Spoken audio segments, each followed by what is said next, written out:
very good speaker in the national spectrum currently. Okay, now coming to this issue, Chairman, what is wrong?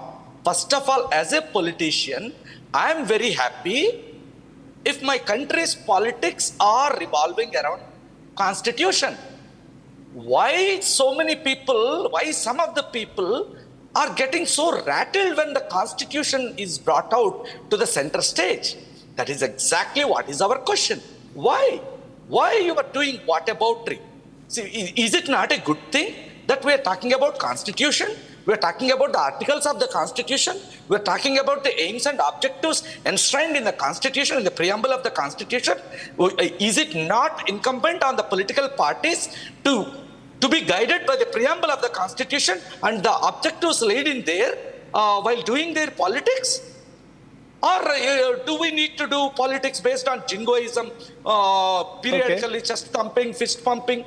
Is that what we are talking? Is that what we are teaching to the citizens of this country? What is the problem? Okay, you say what is the problem? Okay, you made your opening remark. Okay, you say what is the problem? Sardar RP Singh, why should there be a problem if at all you have certain political leaders, political parties waiving the constitution as a reminder, as they say that it's a reminder to you that you need to protect the constitution. But let me also broaden this. If there is another issue that was raked up in the parliament was certainly of NEET. And Sardar RP Singh, like it or you don't, the reality is this, that this was the same very government. The moment it was elected, you've had the HRD minister, the education minister, who said that there is no evidence of a paper leak. Somewhere down the line, you were complacent about this entire matter, and you ought to answer this question. You have several competitive examinations which are now under the shroud of mystery. We do not even know what's going to happen, what's the future of our students. So this is something that you will have to answer.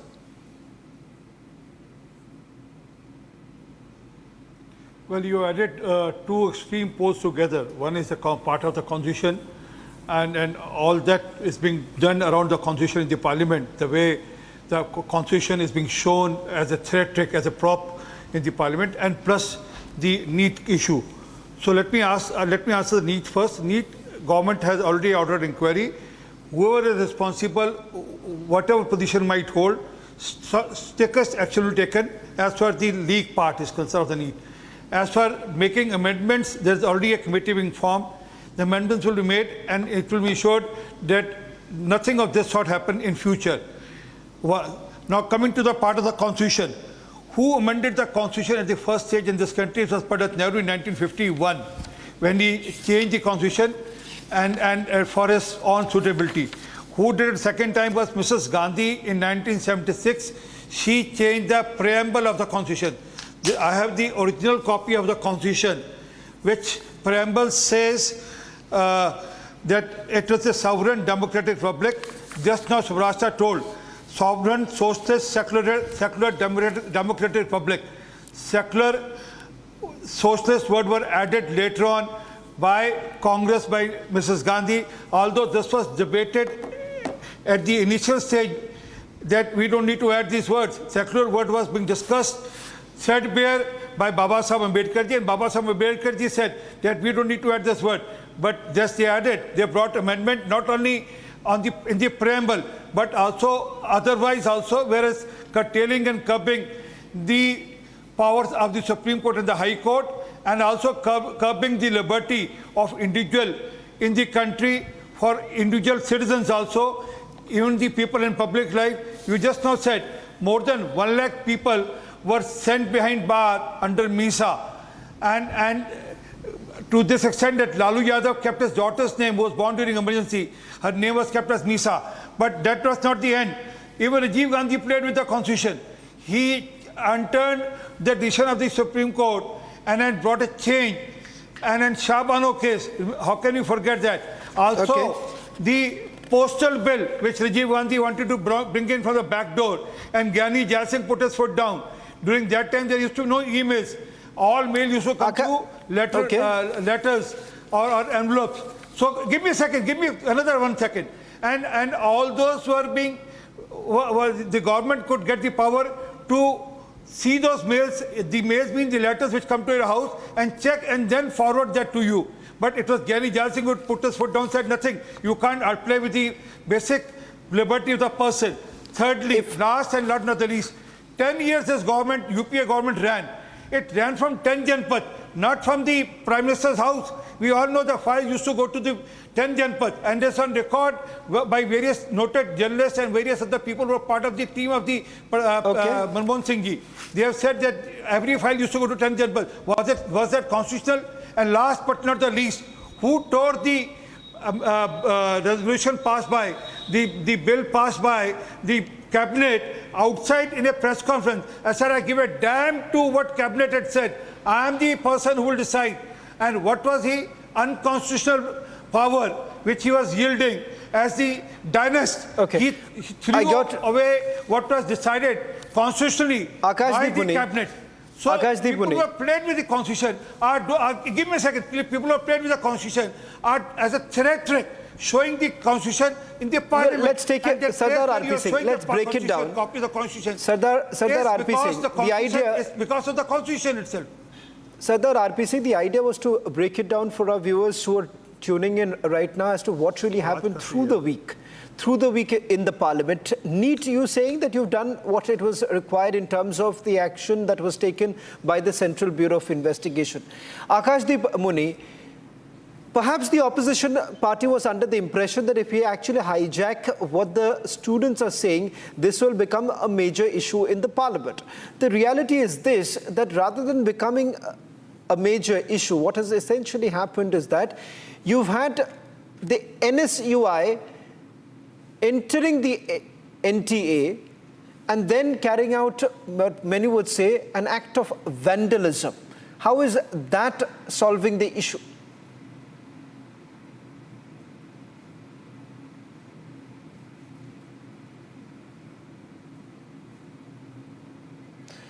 Akashdeep Muni, you're muted. You'll have to unmute yourself.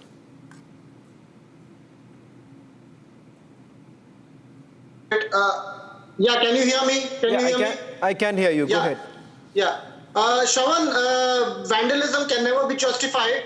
But one point which I want to make today is on the debate of constitution, that under Bharatiya Janata Party government, how constitution is in danger and has been violated. Akashdeep Muni, just tell me, Akashdeep Muni, just think about this.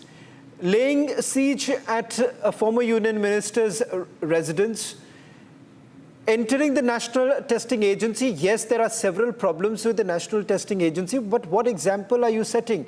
You want to basically enter a government body, carry out an act of vandalism, and then say that we are protecting the constitution. No, let me complete. Shravan, with all respect, I am saying that vandalism is answer to nothing today. But one point that we are debating today regarding constitution, and I want to point out how under Bharatiya Janata Party, our constitution is not only in danger but also has been violated. Mic of MPs has been muted while they were speaking in violation of Article 105 of the constitution that gives right to free speech in parliament. LOP's mic was muted, and this shows that treasury benches don't want to listen to the opposition. First, I want to also put forward that BJP abuses agencies like ED and CBI. The Honorable Court of Mumbai said that it is, and I'm quoting the Honorable Court, kindly don't interrupt in between, it is a constitutional obligation of Enforcement Directorate to ensure speedy trials within time. Significant failure of Enforcement Directorate to fulfill this defies the constitutional obligation on itself. This shows that how Home Ministry reporting ED and CBI are violating constitutional obligations as per the Honorable Mumbai Court. Constitution needs to change. This says Lallu Singh of Bharatiya Janata Party, he has got a ticket from Ayodhya. Anant Hegde, Union Minister, Arun Govil, Jyoti Mirdha, Subramaniam Swamy goes on to say that remove secular from the preamble of the Constitution. MG Vaidya in 2015 of RSS says that reservation should be removed. Now, Amit Malviya, the IT head cell who does every communication for Bharatiya Janata Party, says that end of reservation should be there. and Now, Tejaswi let me just, Surya, okay, Akashdeep Puni, is a daldal. Akashdeep I want Puni. to ask Sawan, after listening to so many of these examples, Okay. don't you think that our constitution is in danger and our reservation and secular Well, word in the constitution is also in danger? Well, it's both sides actually, if you really see the kind of anti-constitutional statements that have also been made by your allies too. Now, if you have a Kerala minister who says the constitution has only looted the people, this is back in 2022, and this is your alliance member. Your alliance member, Saji Cherian, is a Kerala minister who's made that statement. So if you actually start looking at just individual statements, then perhaps Akashdeep Puni, that's not the real answer. Patabi, let me just bring you in from the TDP point of view. You've heard what the alliance members have to say, but the reality is also this, that somewhere down the line, the government appears to be a little on the back foot now. Why is it that the government has not been proactive when it comes to several other issues that have come up, particularly regarding the NEET? And now, of course, what has happened, the urban apathy that we see in several places. Good evening, Shravan. I don't agree with your statement that the government is on the back foot. I feel that it is the opposition which had completely failed in the parliament of being a responsible and constructive opposition. And the people in this country have understood the true colors of this opposition alliance. When yesterday Mr. Jairam Ramesh was saying that Modi ji was shown around 70 or 75 times and Rahul ji was shown only 6 times on TV. What is this count, Shravan? I don't really understand. I haven't seen political leaders counting the number of times they're shown on TV. So is it only the airtime you're interested? Are you creating all this ruckus every single day to get that extra airtime so that you'll be shown on TV for a longer period? Is it only for this that you're doing all this drama? And what is this holding of constitution copies, Shravan? Look at the people who are holding the Indian constitution today.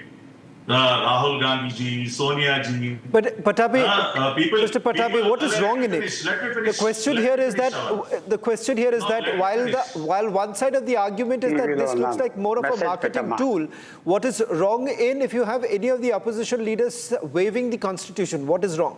Yeah, Nothing stops there, because then you would actually see the kind of sloganeering that has also taken place. Let's not forget what Asauddin Owaisi has said. Let's not forget what Bareilly parliamentarian had to say. But see, Shravan, my only problem is the kind of people who are holding the constitution. Rahul ji, Sonia ji, people belonging to a family which had hijacked the Indian constitution for 2 long years. From 75 to 77.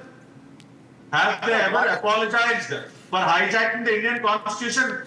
Does Rahul Gandhi have the courage today, in a year when we have entered 50 years of the imposition of emergency? Oh my God. Does Rahul I'm Gandhi have the courage to Okay, Shyam Prasad Beka wants to respond. for hijacking the Indian constitution? Okay, Shyam Prasad Beka, a quick response from you. No, Chavan, let me finish. Okay. The same family had disused the Indian constitution. Articles in the Indian constitution. For example, Article 356, Rahul ji के नाम में इंदिरा जी ने 50 बार गलत इस्तेमाल किया Article 356 का. Even our own government in 1984, the government of Sri NTR was dismissed unconstitutionally by misusing the Article 356. Well, have they ever apologized to that? If you see the number, Shyam Prasad Beka, no, which is the reality in terms of numbers. Okay. No, wait. Absolutely. Now, Shyam Prasad Beka, just in terms of numbers, in terms of the amendments that have been, hold on, in terms of amendments that have been made by the Narendra Modi government versus an Indira Gandhi government, for the first 10 years itself, if you know the numbers, it is way above than what Narendra Modi has done. And perhaps he's one of the only prime ministers with the least number of amendments that have taken place in the constitution, Shyam Prasad Beka. Yeah. Amendment of the constitution is not anti-constitution. It is provided by the constitution, and most of our amendments are actually on, okay, so we have about 6 amendments based on the situation in Punjab. There are 6 amendments based on the situation in Kashmir. There are amendments for a lot of things. There are amendments multiple times for increasing the reservation every 10 years. So don't tell me about those numbers. I can dish out those numbers. That's not about that. The entire narrative that as if it is a bad thing to use constitution, and now Mr. Pattabi here comes and judges on people. So Pattabi and his team will decide, okay, who is capable to hold the constitution? Yeah. Is it? Ram. Mr. Shamprasad Mekha, Who are you to talk about Rahul? Mr.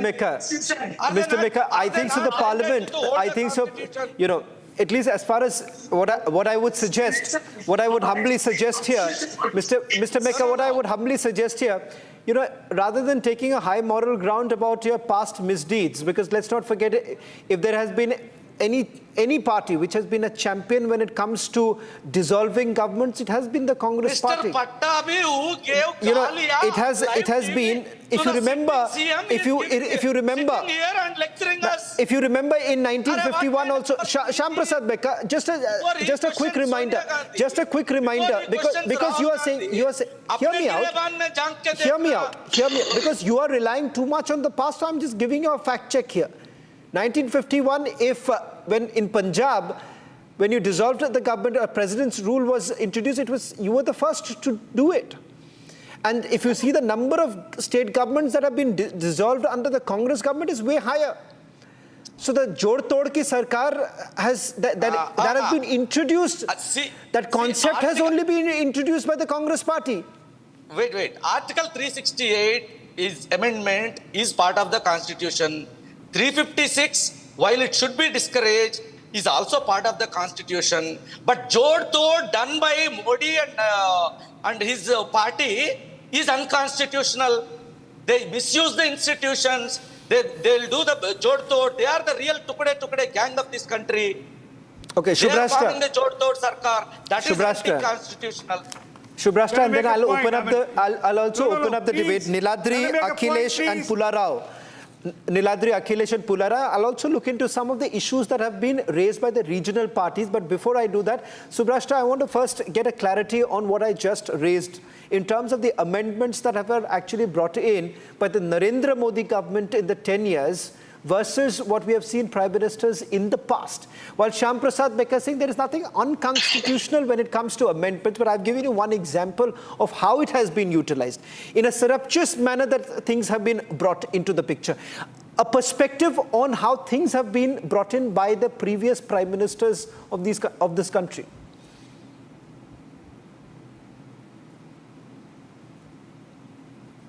Shubrashta.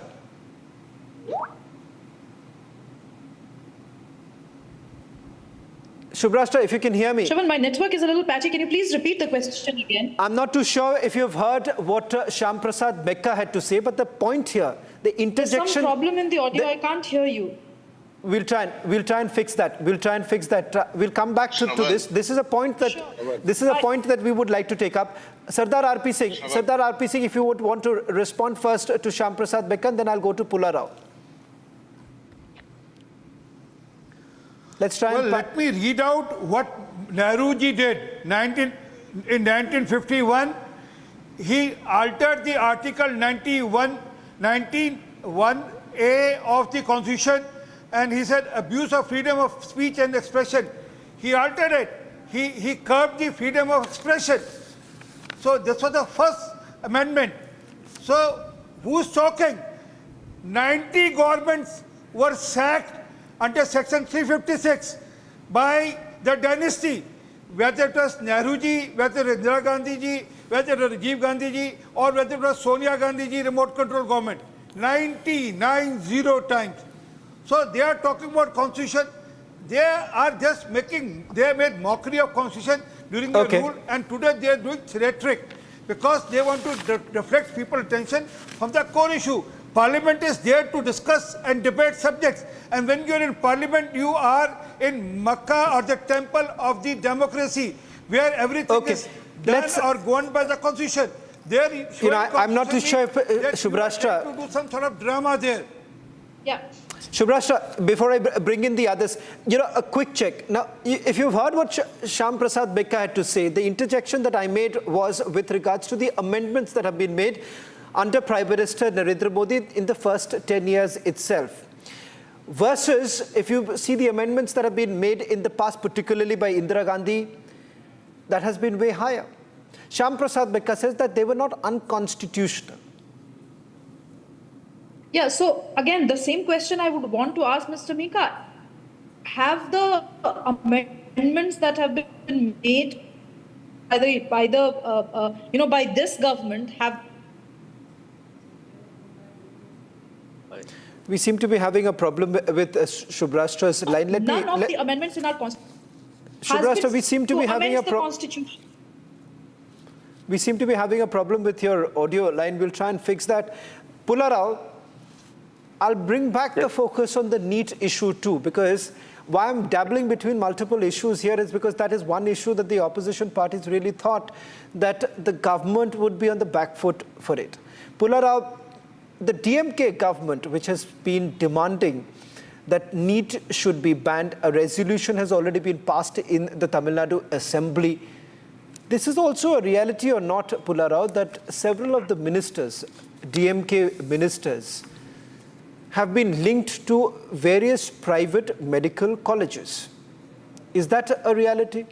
Because today, those who are demanding for a ban on NEET are essentially, in other words, saying that let's go back to the old days of capitation fees, number one. Number two, that private medical colleges would be booming. There is an advantage to waiting for 35 minutes to be called. You get to hear what everybody else has said.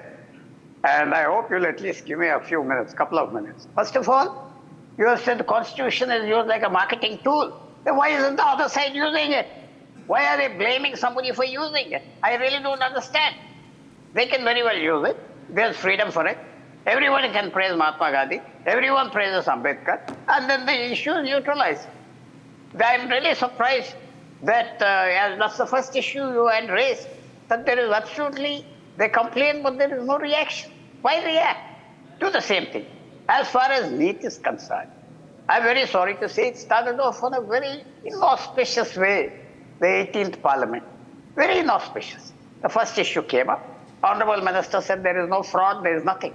Then he was forced to walk back his words. The CBI says there's rampant leaking. The CBI. I'm very happy they've caught it. Very happy they've caught it. But somebody should take, as in other shows I saw on Republic TV, somebody should be accountable. Nobody is taking accountability. Then you come to the third issue. The entire thing of DMK or some ministers having some interest and therefore they're in, I think, that's too puerile an argument. Most politicians have wide interests and it doesn't mean they suggest everything only for this. NEET is an issue. Why haven't they discussed it? Why haven't they called for, they should have called the DMK for discussions. They should have, what is happening here? Till the issue snowballs, till the issue becomes very big. It's very sad the government is not attending to it. The first sign that an issue is becoming toxic or radioactive, you should settle it. You should take care of it. The farm laws are one thing. NEET is today. And tomorrow I'm predicting another issue which is going to come up. Agnipath. This wholesale dissatisfaction. Why don't you discuss it? Why don't you take it head on? Instead of that, the country is watching this every day. Today the CBI has said now, there's wholesale rampant leakage. It's a deep conspiracy. So obviously, those who have complained about this exam have some merit. I think basically, Shravan, government should be more proactive, more alert, more crafty. There should be craftsmanship. Parliamentary affairs is a great art. The necessary minister should tackle it. Of course, there's a very good minister at moment, Parliamentary affairs, very congenial man. It requires all of that. And one last thing I want to say. We have had 18 parliamentary elections so far. In this election, and correct me if I'm wrong, the opposition has got the largest number of seats ever in Indian history. Okay. It's not a normal situation. Not a normal situation.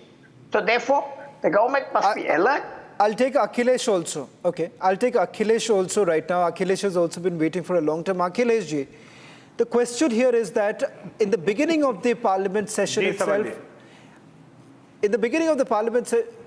itself, you have stoked a row by simply saying that Singol should be removed, constitution should be brought in. Now the reality is also this, that this is a direct insult to the Tamil culture. Let's not forget that what does the Singol really depict? Singol depicts transfer of power. Singol depicts good governance. Today you are essentially saying that usko hata do. सवन जी, मैं बहुत देर से debate सुन रहा हूं। मैं सोच रहा था कि पता नहीं आप हमें फ्रेम में लेके आएंगे भी कि नहीं। और जो ये सिंगोल का मामला है, और बहुत अच्छे सब्जेक्ट पे आपने आज डिबेट रखी है, संविधान को लेके। सिंगोल को राजदंड और राजतंत्र के साथ भी जोड़ के देखा जाता है। ये श्रवण, आप इस बात से जरूर वाकिफ होंगे। आज जो बहुत गंभीर मुद्दा आपने यहाँ पे उठाया है संविधान को लेके, और आपने ये भी कहा कि क्या ऐसा लगता है कि अपोजिशन इसे मार्केटिंग टूल्स के तौर पे इस्तेमाल कर रही है। आज 75 साल की आज़ादी के बाद आज हम जहाँ पे खड़े हैं, तो ये समझ में, इस बात को भी हमें समझ लेना चाहिए कि इस 75 साल की यात्रा में संविधान कितना जमीन पे उतरा है, और क्या जरूरत है संविधान को इतने बड़े पैमाने पे फ्रेम में लाने की, जय संविधान बोलने की। आजादी के बाद दो ही संघर्ष थे समझिए, एक वर्ण संघर्ष था, एक वर्ग संघर्ष था। एक इज्जत की रोटी थी, इज्जत की बात थी, दूसरी रोटी की बात थी। आज छुआछूत, अंधविश्वास, चमत्कार जो समाज में व्याप्त थे, गैर बराबरी, क्या ये घटे हैं? क्या ये खत्म हो गए हैं? अगर ये सामाजिक गैर बराबरी खत्म हो गई है तो निश्चित तौर पे संविधान जमीन पे उतरा है। अगर आर्थिक गैर बराबरी मिट गई है, आम आदमी के जीवन का हिस्सा इस देश की सरकार बन गई है, अगर इस देश के कर्मचारियों के ऑफिस में जाने से आम आदमी को अब डर नहीं लगता, तो यह बात निश्चित है कि संविधान ने अपना काम किया है। जब माननीय महामहिम के.आर. नारायणन साहब राष्ट्रपति होते थे भारत के, अखिलेश जी, एक सवाल कीजिए, पे सवाल उठे थे। एक सवाल का जवाब दीजिए मुझे कि आप संविधान की समीक्षा की बात करते हैं। मुझे 1 मिनट दे दीजिए, जरूर दूंगा, मैं आपको पूरा समय दूंगा। अखिलेश जी, संविधान किया गया है, क्योंकि आप कह रहे थे कि मैंने आपको बहुत लंबे वक्त तक आपको वेट कराया, तो मैं आपको पूरे वक्त दूंगा, इसमें कोई दौराई नहीं है। एक सवाल का जवाब भी आप मुझे दे दीजिएगा, क्योंकि आप इस बात पर विश्वास करते हैं कि आज भी डेमोक्रेसी खतरे में है, संविधान को बचाना है। आप अगर विस्तार तरीके से ये बताइए कि आखिरकार आप क्यों मानते हैं कि हमारे डेमोक्रेसी आज खतरे में? जी, बहुत सही सवाल है। अच्छा, एक बात बताएं समन जी, जब रमेश बिधूड़ी जी संसद में जो जिस तरीके के बयान कुंवर दानिश अली जी को देख के देते हैं, उसको देख के क्या आपको संविधान खतरे में नहीं लगता है समन भाई? जब इस देश में जिसकी आप आरक्षण को आप खत्म करते हैं, आप लेटरल एंट्री लेके आते हैं, तो आपको इस देश का संविधान खतरे में नहीं लगता क्या?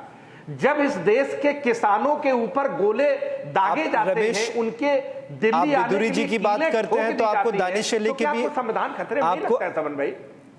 अखिलेश जी, क्योंकि मैं विश्वास करता हूँ दोनों तरफ को सवाल करूं, मैं बीजेपी को भी यही सवाल करता हूं, आपसे भी एक बार सवाल करूं, क्योंकि आप रमेश बिधूड़ी की बात करिए तो दानिश की भी बात कर लीजिए।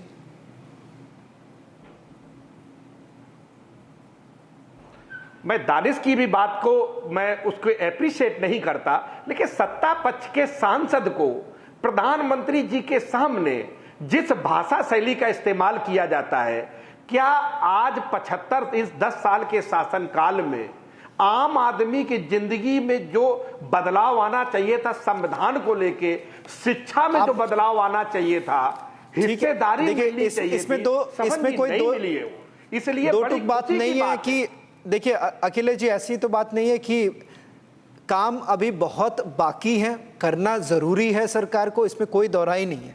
बट सवाल तो एक बार आप ये बता दीजिए कि आखिरकार आप क्यों मानते हैं कि अभी भी हम खतरे में हैं? क्योंकि अगर हम खतरे में होते तो समाजवादी पार्टी के पास इतनी सीट नहीं होती। दूसरी बात यह है कि आपको आज जो ताकत मिली है पार्लियामेंट के अंदर, संसद के अंदर, वो आखिरकार गणतंत्र के लिए ही हुआ है, लोगों के कारण हुआ, उत्तर प्रदेश के लोगों के कारण आपको आज इतने मजबूत किया गया है। सबन जी, दो बातें हैं। सीटों का मिलना संविधान के ऊपर खतरा है या नहीं, इसको दोनों से कोई वास्ता नहीं है। इस उत्तर प्रदेश की जनता ने अपने नुमाइंदे चुने हैं और उस नुमाइंदगी जो चुने गए हैं उसमें समाजवादी पार्टी पे उन्होंने भरोसा किया है। लेकिन किसान आज भी 23 रुपए पे जीवन जीने को मजबूर है। गांव में शिक्षा नहीं है, रिजर्वेशन बुरे हाल चला गया, नीट के एग्जाम जैसी व्यवस्थाओं से गरीब बच्चों के हक लूटे जा रहे हैं। तो इस वजह से हम, जब कांग्रेस ने इमरजेंसी लगाई थी सबन जी, तब भी समाजवादी लड़े थे और हमने कांग्रेस का विरोध किया था। आज बीजेपी के शासनकाल में आम आदमी की जुबान कमजोर हुई है, इसलिए हम कह रहे हैं कि संविधान खतरे में। राहुल गांधी आज संविधान लेके जब खड़े होते हैं तो मुझे अच्छा लगता है ये बात कि आज कांग्रेस के लोग संविधान के महत्व को समझ रहे हैं। जी Niladri, I want to also bring you हमारे इन। नेता के साथ संविधान के महत्व पे बात कर रहे हैं। Yes, sir. Niladri, I also want to bring you in right now from the West Bengal perspective also. If at all, yeah, I'll give you Sardar RP Singh, I'll come to you last because I want you to hear from everyone. The last word to you and Pattabi. But I want to bring in Niladri also. Niladri, especially coming in from the Trinamool Congress, it appears extremely rich. The reason being is that you have the same very party today. While we are talking, there is an incident, a horrific incident that has taken place in West Bengal, in Kuch Bihar. The victim talks about the fact that, look here, I'm a Muslim with the BJP, with the Mahila Morcha. She was brutally assaulted, dragged, stripped, unspeakable, I would say. And then we say that our constitution has to be protected. What role, what example are you essentially giving? Shravan, if I'm answering your question, I'll break it up into two parts. The first part is that our constitution is not a static thing. Our constitution is a very living document, is a living embodiment of the society, and it has evolved over a period of time. We have all seen 38 amendment by which the power of judicial review on the emergency was taken away, was again subsequently returned by the 44th amendment, where the judicial review power was given. Why I say the constitution is a very essential document is that it applies to all the parties and everyone. It is like the holy book for us. For us lawyers, it is the holy book. As far as West Bengal is concerned, with regard to the Kuch Bihar issue, may I remind you that 4 people have been arrested immediately, and what has been trying to be given as a political color was nothing but a family issue with regard to paddy cultivation. But having said so, nothing can justify an attack on a woman, and that too, or any woman for that matter. But the constitution we have seen in the last 10 years, the way the opposition was bulldozed, it assumes significance of the ruling party to follow the ethos of the constitution. Our constitution is not something which is written on pen and paper. It has a soul. The soul is the basic structure of the constitution, the very basic structure. Some speaker has said about the amendment which brought in the word secular. Now, secular has been held to be a part of the basic structure. You cannot change it. Whereas in the last election campaigning, we have seen political parties trying to divide the country on the basis of religion, caste, creed.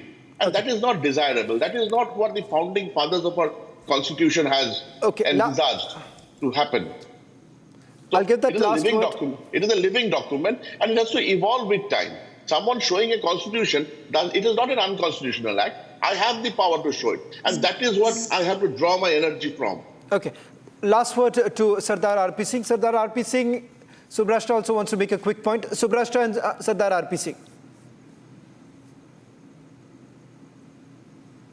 Shravan, a couple of things. I think my network was quite patchy. Yeah. Point number one, the whole idea that constitution is a living document applies both ways, right? Since it is a living document, since there are provisions for amendments in the constitution, I don't know why does the opposition keep raising this issue. If there is a need to amend the constitution, it will be amended, it should be amended. If people of this country want certain amendments to be made, it should be amended. The problem is when something like emergency happen and you bulldoze certain terminologies into the constitution and later on make it sound like a basic structure. If secularism was the way in which secularism is seen in this country by certain sections of the left, liberal and Congress community, that's not the model of secularism that India has ever followed. Because if it did, then Dr. Ambedkar would not have allowed Ram, Darbar to be pictorially represented in the original constitution. Now, on the simple question of the way in which this government and the opposition is expected to function, I think the electoral mandates do not just choose government, Shravan. They also choose opposition. By giving a strong opposition in terms of numbers, I'm saying that by giving a strong opposition to the BJP today, the people have spoken. They have said that we want specific issues to be discussed in the parliament. Right. Now it is up to the opposition to decide No, if they want to now they have go said, over after by 10 years the when there is old an jaded. opposition, now they are saying, Yeah. now a consolidation is going to be Debates that- struck. Niladri, Because not there is I'm a- really Please, I running did short not of time. interrupt you I'm when you running were short. speaking. We have not interrupted anyone. We have not interrupted anyone during the burning question. So let's just make that final word right now. Subrashta, complete. Yeah, so my submission is very simple, that if the government and the opposition has been chosen responsibly by the people of this country, then I think the opposition should respect the mandate and raise pertinent issues rather than going over the jaded old questions and old debates whose scores, by the way, have been settled in 2014 and 2019. Right. I don't understand what new has happened in 2024 in terms of these debates on secularism and nationalism and all of that. I think we have clearly earmarked the territory. Yeah. Well, few more days to go for the Parliament session. Ladies and gentlemen, thank you very much for joining us on the burning question. I'm sorry I couldn't go back to some of my guests, but thank you very much for joining us on the burning question.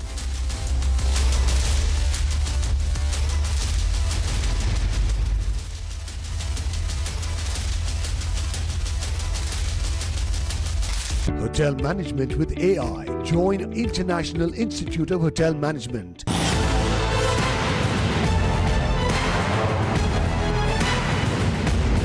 Get ready to witness the best technology extravaganza of the year. The first edition of the Republic Business Emerging Technology Awards has received an overwhelming number of nominations. Dominating the categories are AI and robotics, healthcare, edutech, fintech, banking and finance, and martech. Groundbreaking innovations and revolutionary ideas from the largest digitalized economy in the world. Join us as we celebrate India's incredible digital growth story. Republic Business Emerging Technology Awards, Friday, 5th July 2024.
Bhagwat's particular comment, which added fuel to the fire, and although he did not attribute it to anyone, but it happened in the immediate aftermath of the results. And when he starts speaking in that speech, he says, "जो वास्तविक सेवक है, उसमें अहंकार नहीं आता कि मैंने किया."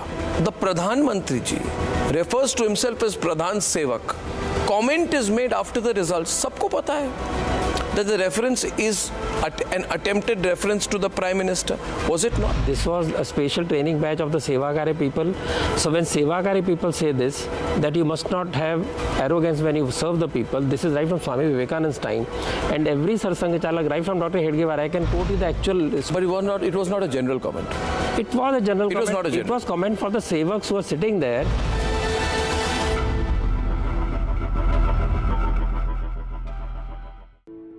In the India Today Best Universities 2023 survey, India's #1 ranked universities in various streams are JNU Delhi, Amity University, AIIMS Delhi, IIT Delhi, and National Law School Bengaluru.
Get ready to witness the best technology extravaganza of the year.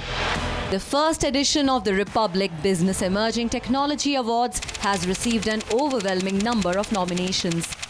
Dominating the categories are AI and robotics, healthcare, edutech, fintech, banking and finance, and martech. Groundbreaking innovations and revolutionary ideas from the largest digitalized economy in the world. Where the software engineer meets the talented photographer to create the big dream. The world comes together at Sharda University. Sir mic तो दे दीजिए। Mic मैं बंद नहीं करता हूं, पूर्व में भी आपको व्यवस्था दी थी, यहाँ कोई बटन नहीं होता।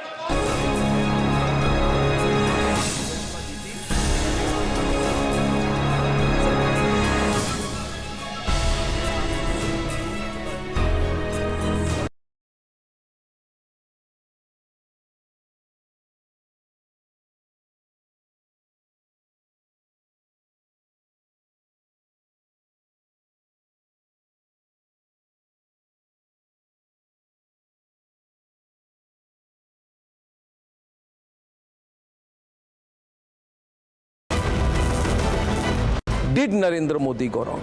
Is there a problem between Mohan Bhagwat and Narendra Modi? Does the Sangh believe the BJP has grown too big for its boots? Was the Sangh angry with JP Nadda's interview in the Indian Express where he said that we do not need the electoral help of the RSS? These are questions on everyone's conversation. I do not know what Mohanji thought because Mohanji spoke after 4 days of my writing the article. It just shows that Swayamsevak have similar thinking. And he is a supreme leader. He thinks before he speaks, and every word of his is measured. As I said, the context was wrongly chosen. And secondly, he also talked about the fake news which affected RSS also. RSS were dragged into the election, which was not done. And since you talked about provocation, there is no provocation. It's just that organizer asked me to, write an article about lessons of 2024. And I sat down to write, and all the things that came to my mind, I put it down. And you were writing on organizer is good enough. You were writing on your own. Yeah, organizer good enough that they said, I asked them whether they want to publish it. They said, there is no harm at all.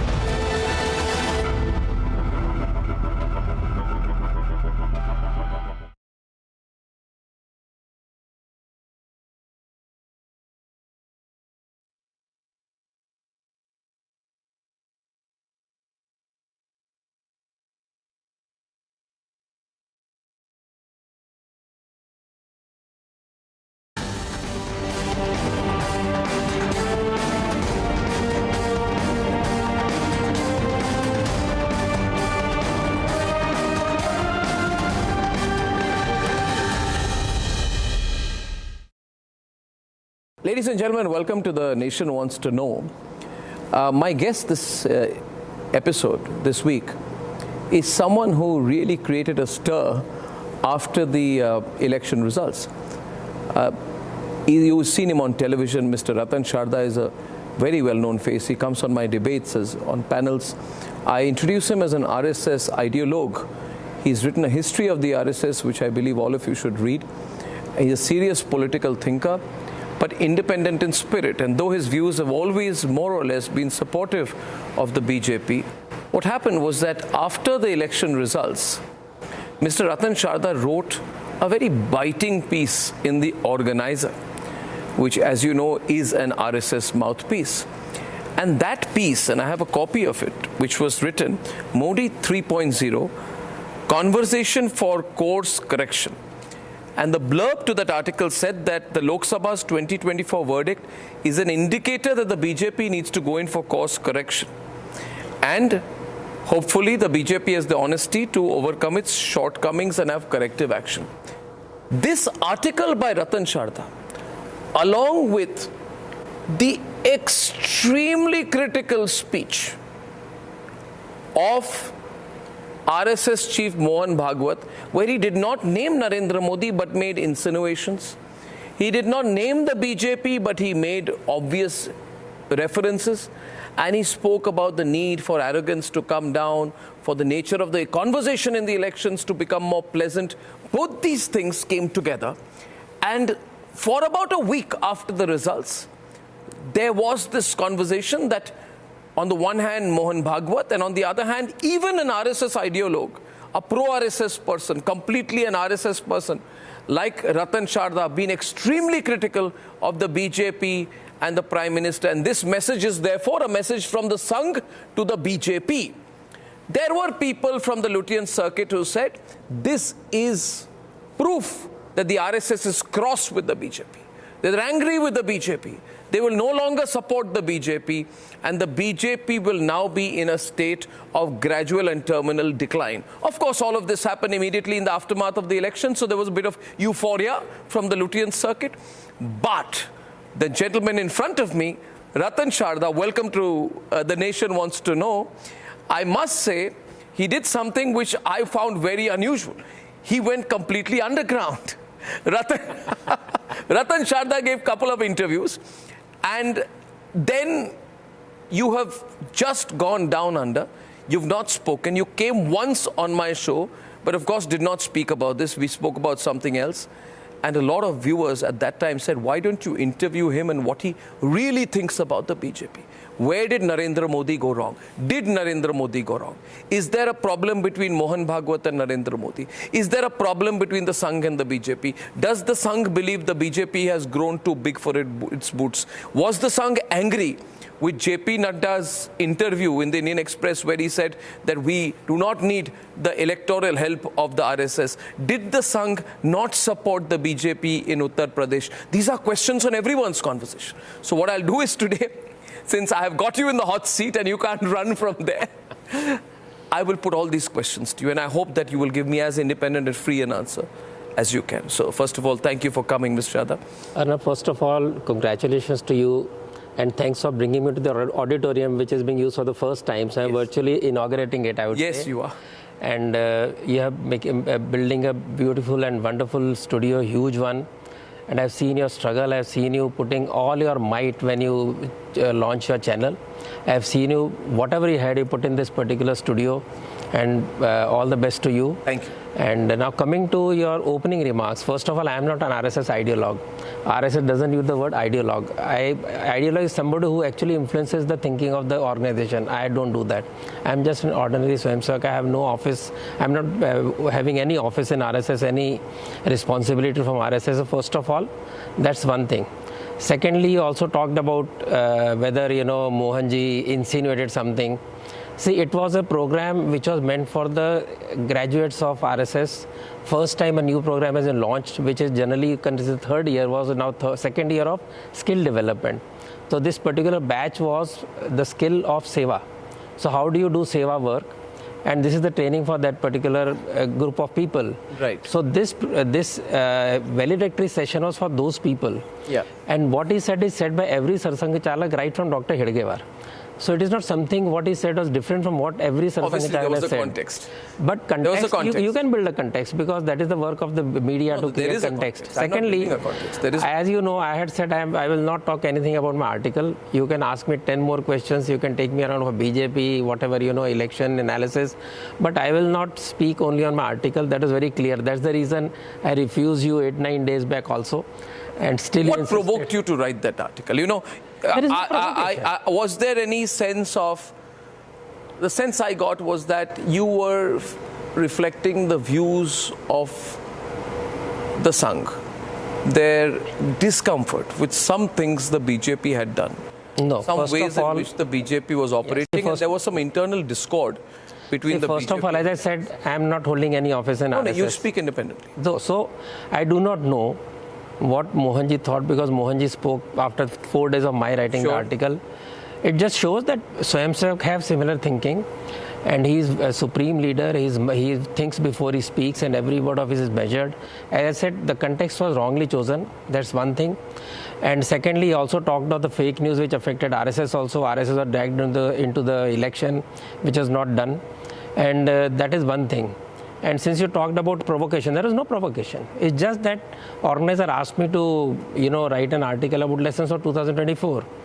And I sat down to write, and all the things that came to my mind, I put it down. Because, as you know, I have been monitoring politics for a long time.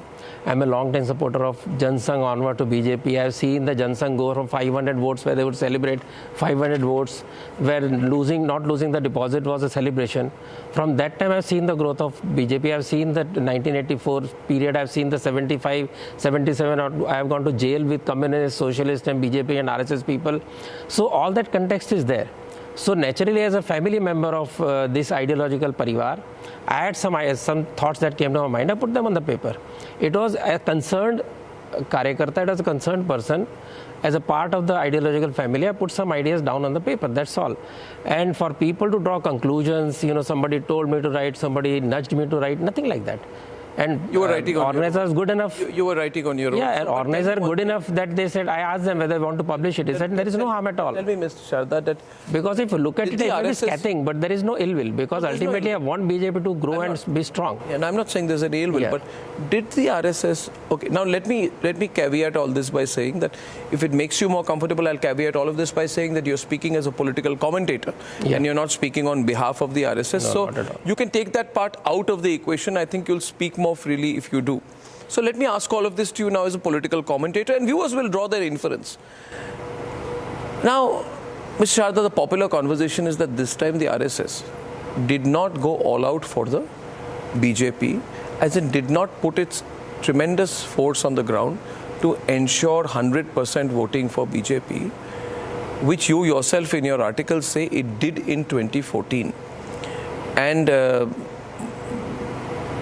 I want to ask you why that was the case. I also wrote in the same article that we did the same this time also. If you see the first part of the article, where I first of all want to, discredit the entire idea that RSS didn't work for this election. RSS has always been trying to awaken people to go and vote. That was done in 2014. It was done in 2019. Again, 2024, clear-cut instructions to make people go out and vote. In Delhi alone, the report I got was 120,000 small mohalla level meetings where 10, 12 people, 15 people come together. They are told about the issues of the nation and they are asked to vote and go out and vote.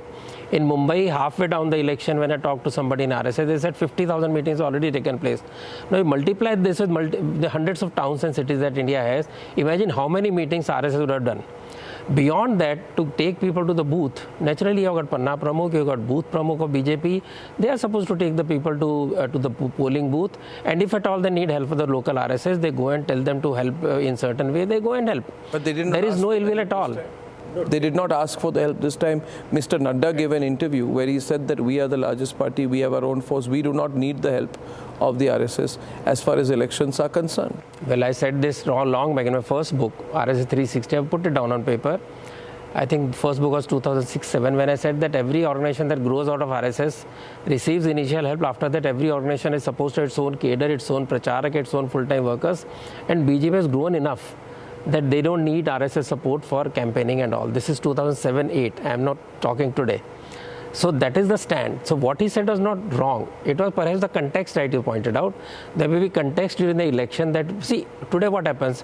10-second clip, that's all you use to make up your mind. One tweet and you decide to make up your mind, look at the headline and say, this is what he has said. He had an interview, out of which this was one point.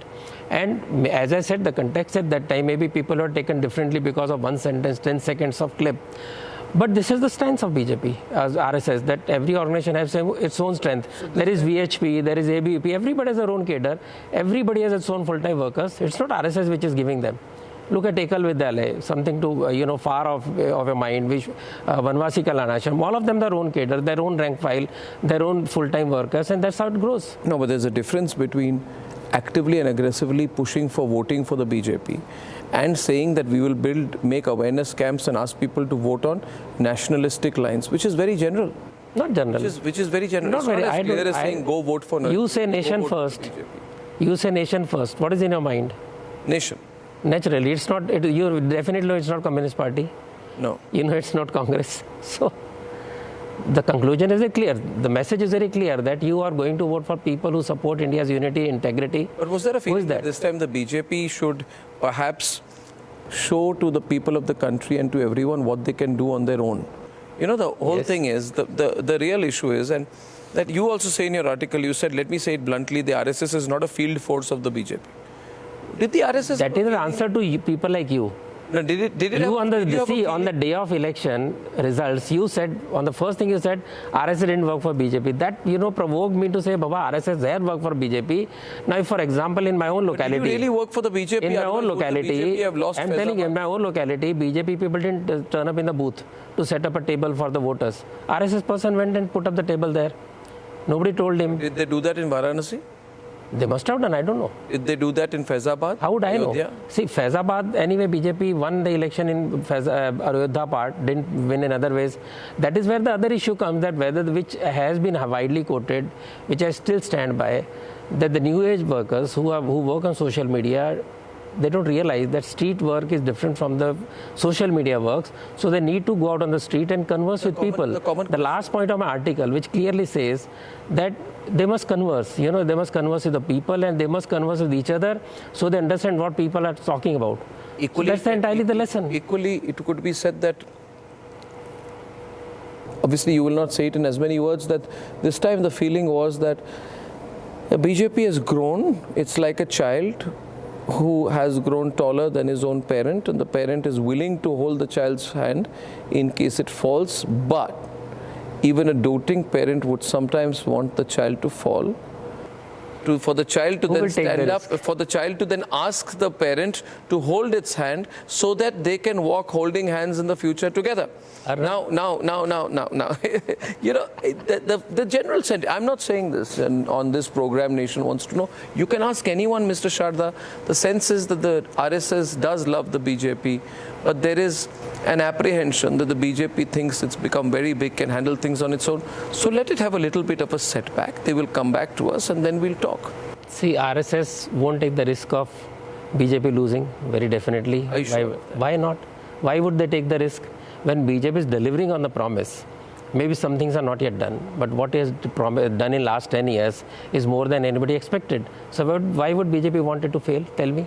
Why would top leadership of BJP itself want somebody to fall? Maybe there is no reason at all.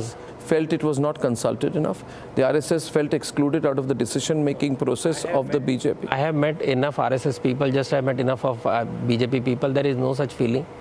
As I said, every local level, if the local cadre, they meet each other, they ask for a support, it is given. You look at Odisha, you look at Telangana, you look at Tamil Nadu, look at Kerala, everywhere RSS and BJP cadre work together. So it's just somewhere where BJP has its own very strong with the cadre. Modi factor becoming so big? With the fact that this election was found entirely around the personality of Mr. Narendra Modi? Election is BJP's business. BJP has to decide how to project itself. It's not RSS. RSS is not fighting election. But RSS would want the BJP to project the BJP, not for the BJP to project Mr. Modi. What RSS wishes is not the question. Question is how BJP feels. How BJP feels it can win. It is the question. If they found that what they projected did not get them the required support, then they will look at the entire thing. The natural reaction is that if there is someone who you feel is making a mistake, and if there's a driver and he's driving the car in the wrong direction and is not listening to you, you would allow the car to swerve in the wrong direction, have a little accident, not a fatal accident, and then say, see, I told you so. Which is why I feel, Mr. Sharda, that there was a coordinated RSS attack on the BJP.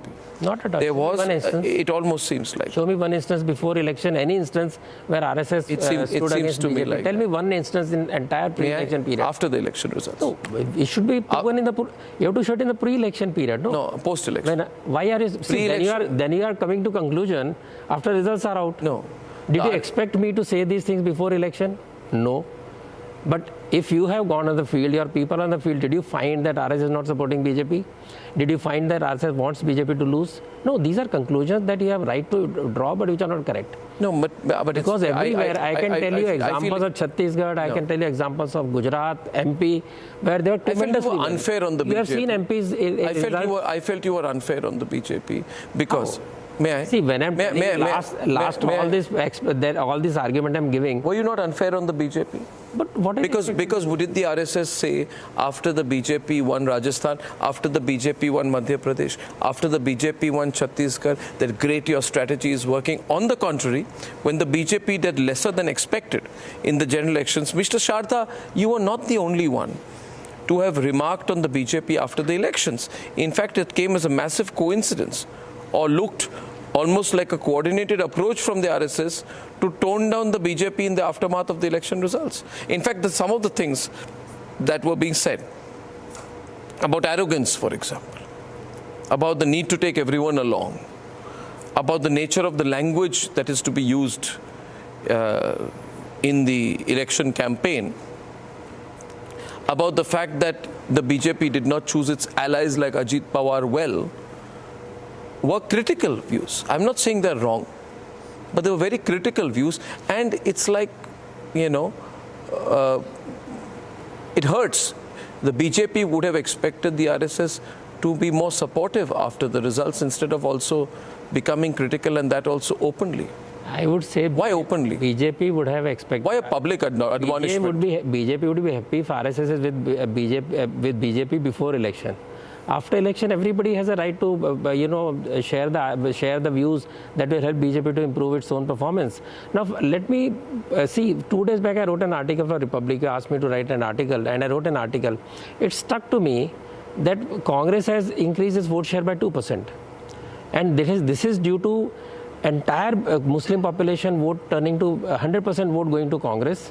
That is what they got. Then they got 9 to 10% of SC/ST votes because of fake news they spread and worked very hard to prove that it's right. And they lost another 9 to 10% of the SC/ST votes. That's right. On one side. BJP's vote percentage remains same, though it lost 9% vote, they got it from the south. Now, if Congress has got just 2% increase, despite all the polarization of caste, lower caste and Muslim votes, etc., what is the future of Congress? How will it grow another 7 to 8% to become a ruling party? While in case of BJP, they just go back to the true nature of what they're doing for the people, go and reach out to people, they will get back, but you're will moving get back away their from votes. my question. So, You're moving away from my question. Because my question it's important because my question. The argument starts with saying that BJP lost very badly, BJP did not score well, RSS did not support. I am saying all actually is a wrong perception created by, as you rightly said, by the Luton crowd. But at least I would be very clear that BJP has will recover very fast from where it was. The ideological agenda of the Congress and the ideological agenda of the BJP. Why was there a coordinated RSS attack on the BJP? Why? Coordination. I mean, I sometimes look at it and I find that some of the kind of stuff that is being said is the kind of stuff that you would expect, people like Parakala Prabhakar to say. Let me give you an example. When Mohan Bhagwat said, and it added fuel to the fire, and although he did not, you talked about arrogance. No, let me say. In my article also, I have said arrogance of the middle level and lower level workers. No, sir. I have not thought of top leadership. It is the middle and lower level that thought that we will win through sitting on Modi's shoulder. And I pointed this out. Even before election, even your own debates, in front of BJP people, that don't try to ride on Modi's broad shoulders all the time. You have to be on the field. I agree with you. Not something I said after election. But this is very clear. But in a Modi-centric election campaign, every comment after the elections regarding the BJP and regarding any Sevak will be seen in the context of the Prime Minister. Now, allow me. Mohan Bhagwat's particular comment, which added fuel to the fire, and although he did not attribute it to anyone, but it happened in the immediate aftermath of the results. And when he starts speaking in that speech, you can say that he starts speaking by saying, we are all meeting in the immediate aftermath of the elections and everything I'm saying is in the context of the elections. He says, जो वास्तविक सेवक है, उसमें अहंकार नहीं आता कि मैंने किया. Exact translation, that a person who is a real sevak does not have the arrogance to say, I did. Now, the Pradhan Mantri ji refers to himself as Pradhan Sevak. Comment is made after the results. Sabko pata hai that the reference is an attempted reference to the Prime Minister. Was it not? See, was it not? And tell me one thing, sir. No. Follow up to that, then you can answer it entirely. A person as intelligent, as experienced, and as careful in his use of words as Mohan Bhagwat would obviously know कि वो जो बात उन्होंने कही है वो किस तरफ इशारा कर रहे हैं उस पर तो स्पेकुलेशन होगा ही. उनको पता है कि इलेक्शन के रिजल्ट के बाद जब इस तरह की विपरीत परिस्थिति आती है तो हर एक शब्द उनका प्रधानमंत्री नरेंद्र मोदी की तरफ इशारा करता समझा जाएगा. So why did he say that? क्या जरूरत थी?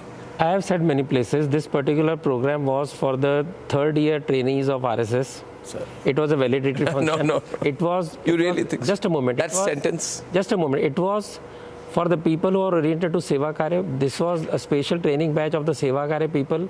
So when Seva Karya people say this, that you must not have arrogance when you serve the people. This is right from Swami Vivekananda's time. And every Sarsang Chalak, right from Dr. Hedgewar, I can quote you the actual speeches but it was not a general comment. It was a general comment. Was not a general. It was comment for the Sevaks who were sitting there, who were trained to work for the people, and that is where he said that you should not have arrogance. You should serve the people without arrogance. Vivekananda says that you are not doing any favor to the people who you are serving. On, they are Mr. doing a Sharda, favor. You know that this was not. You know that this was not the. You know that, Mr. Sharda, this is not the way. You think that all you are telling me all this public conversation was wrong? You think there was no attempt at taking on or publicly criticizing the Prime Minister? Let me complete. He talked about... And was that not unfair to the Prime Minister? Tell me. Was that not unfair to the Prime Minister? Tell me, was the opposition very responsible what he said? So if you pick up what Mohanji said, fits equally well to opposition parties. It fits. But he did not specify opposition? He didn't specify anybody. He will not specify anybody. He said opposition also dragged us in. He clearly said that we also were dragged into election with fake news. He said that, right? No, but he did not say the Congress did the fake news. No, he did not make a single. He did not make a single reference. He did not make a single reference to the Congress, which has accused the RSS of being a fascist. It only proves my point. Fascist Nazi type organization. It only proves my point that he did not name Congress. Why do you want him to name BJP? Why play with words? You are naming BJP. Why play with words? Mohan Bhagwat. Why play you with are playing. Words? It is not play with words. Was this an attempt at a motherly? I am saying. Was this an attempt at a motherly reprimand of the BJP by the RSS? See, for that they have enough time to talk to each other in private. No, they he wants to speak. Wouldn't this look like an ego war between the RSS and the BJP? Why? Relevance. They are 10 years they are together. For 10 years they worked together. In Ram Mandir, he was sitting next to Modi ji for the inaugural, right? And he complimented Modi ji continuously all these years that for the work he has done. Why would you come in public to tell him about that? That's exactly my point, that 10 years you've worked together. Why immediately after the results come out, you start chiding the BJP openly? Again you are saying this. You're chiding the BJP openly? Again saying. All the elections the BJP won, the RSS never said well done. One election the BJP does a little less than expected. The RSS stands up and see, don't be arrogant, don't choose the wrong people, don't have the wrong alliances, don't speak the wrong language. It's like a motherly reprimand. Motherly reprimand. You yourself said you didn't name Congress. So why are you assuming you named BJP? It's for you to judge, no? No, it was a conjunction. It was Mohan Bhagwat, Indresh Kumar and the gentleman sitting in front of me, Ratan Sharda. Ratan Sharda said something, and after that, Indresh Kumar, oh, by the way, Indresh Kumar. He withdrew statement. Indresh Kumar comes and says... He withdrew statement in the... No, but what did he say? Withdrawal, he did not withdraw his statement. Withdrawal is not the issue. Withdrawal is not the issue. No, it's not the issue. He said, Indresh Kumar said, I am not responsible. Indresh Kumar, no, you are not responsible. But उन्होंने क्या कहा? जिस party ने भगवान राम की भक्ति की, लेकिन अहंकारी हो गए, फिर अहंकार, लेकिन अहंकारी हो गए, उसे 241 पे रोक दिया. किसने रोका? या तो भगवान ने रोका या आरएसएस ने रोका. हालांकि वो सबसे बड़ी पार्टी बनी और जिन लोगों का राम में कोई विश्वास नहीं था, उनके एक साथ मिलकर भी उनको 233, 234 पर रोक दिया. Now the question is not that he later went on to backtrack this comment, because let me explain to you what it says. He says, again the reference is to ahankar. Ahankar, viewers, means arrogance, means pride, means, sort of self-aggrandizement. Now, my question to Ratan Sharda ji is, and he's avoiding this question, is I don't think all of this is accidental. Mr. Arrogance, ego, self-reflection. You were arrogant, you were egoistic, you must self-reflect, you must introspect. That's why you were stopped. A true sevak is never arrogant. A true sevak never uses bad language. You chose your alliances wrongly. You repeating the same argument twice over will not change the comments. You want me to read my arguments again? Why was this? It's waste of time. No, but why was this going on and on? When Indresh ji withdraws his statement or he makes a new statement, he should pick up that statement, no? Why? Second statement must have been made under pressure. What is under pressure? There must have been a call from the BJP saying, please don't embarrass us in public. He himself is a senior leader for years together. Yeah, but the fact is... So why would he withdraw the statement? Because somebody said... Maybe all of you felt that you went overboard in your initial reactions castigating the BJP. No, not at all. I still believe I as a well-wisher, what I said about BJP is right. It is for you to draw the conclusion. I know that I have got phones from BJP workers and leaders who said what you said is right. We should relook what we are doing. We should Are these your words? This is what BJP workers themselves are saying. Yeah. I didn't get one call from BJP asking me why did you say this or that. I did not get one call from RSS saying what did you say that. It shows that we are democratic. Do you feel in your article? Views. If BJP workers tell me or leaders tell me that what you said is right, we should also have another discussion within the party where we have gone wrong. I think the message is right, because it is without ill will. The message the RSS with very lot of goodwill I make this statement through you. The RSS therefore was sending the message to the BJP through you. First of all, my message nothing to do with the RSS. As I said very clearly that I wrote that article much before any RSS leader spoke. I got no call from any RSS leader to make a statement or write an article. I just asked by the organizer to write a letter. I wrote a article. They liked it. They published it. So to say that what RSS is saying, what I am saying, no, sorry, I don't have that ego that I have what I say is what RSS says. You raised a few I also said Mohanji's statement, RSS went to the press and told the people what he meant. Indresh ji withdrew the statement. Now to keep on hammering the same statement, which other RSS leader made a statement against anybody? You need anyone to make a statement after Mohan Bhagwat? Who stops anybody from making? Senior most? But Mohan Bhagwat has not made a statement to be. That's what you think. Everybody's seen the speech. It's for you to see. The issues that you were making in your... You're backtracking now. Ratan Sharda ji, you're backtracking now. You're backtracking now. You're playing safe. I'll tell you something. You made the issue about candidate selection and washing machine. You go back to any debate of any of my discussion with any channel in those 2 days. I have made the same statement. No. I have not made one statement You about what Mohan said. I'm very clearly what meant. May I? You can draw conclusions. Mr. Shah, I'm not drawing conclusions. I will now start quoting you because you are in denial. Candidate selection of washing machines. Many are asking whether the RSS was unhappy with candidate selection this time. I'm again asking you as a political commentator, do you think? Yes, as a political commentator, today I tell you 110 defectors were chosen. 110? Yes. Defectors were chosen. Out of 543 seats, of which they were not fighting all the seats. So nearly 25%. Viewers, at this point of time, I would request you 1 minute. So please watch closely every single word that Ratan Sharda is saying. Because though he's not saying it, this is the view of people in the Sangh Parivar about how the BJP has gone about this election. So one big grouse in my view that the RSS has, I'm not saying he's speaking for the RSS, with the BJP this time, is that they got people into the party and gave them tickets who are not ideologically committed as they should be if they are going to be BJP candidates. Please continue. Sir. Okay, I said 110 people who defected to this party, out of which 16 lost the election. Right? What is the total? Mistake by the BJP. People, see, it is not I who decided. Why are you being so cautious? Listen to me. You feel it's a mistake by the BJP? Let me complete. If people decide not to vote for those people and 16 lose the ticket, lose the election, it is definitely that people didn't like the idea, right? Why Whether I say it or not. Now listen to the next argument. So 16 people lost, and how much? What is the total of the BJP in this election? 63 seats. Yeah. So 63 loss of 63 seats, out of which 69 were from the defectors, or people who came to the party late. Yes. Those who came early, they won the election. Those who came at last moment, I'll tell you one example. One particular candidate from Mumbai went to UP, and UP people, local village people asked him, "You are coming from Bombay all the way, who are you to represent us?" He was chased out, he lost the election. Is it my comment? It is comment. No, it's a reality. I'm not saying you need to be defensive about it. I'm not defensive. I'm being very glad aggressive. you're saying it. Point is, what I'm saying is for the good of the BJP. I'm drawing some figure. I'm giving you some figures. It is not my figure. I'm happy you're saying it. See, these figures are not my figures. These are election figures. You have been analyzing election figures. You have your own analysis. What I've said is true. So out of 60, total seat lost just 63. 69 defectors lost the seat, which means only if you correct this particular part, BJP is there to win all the elections. Sharda, I am of so it's very easy for BJP to just make one change, and they will gain the confidence back. That's what I'm saying. That they just need to gain the confidence of the people with just some minor corrections.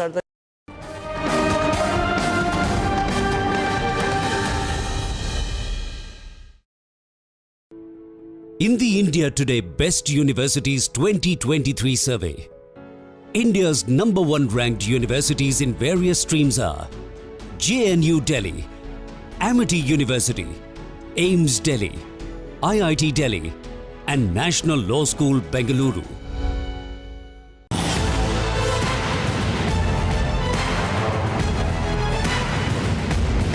Get ready to witness the best technology extravaganza of the year. The first edition of the Republic Business Emerging Technology Awards has received an overwhelming number of nominations. Dominating the categories are AI and robotics, healthcare, edutech, fintech, banking and finance, and martech. Groundbreaking innovations and revolutionary ideas from the largest digitalized economy in the world. Join us as we celebrate India's incredible digital growth story. Republic Business Emerging Technology Awards.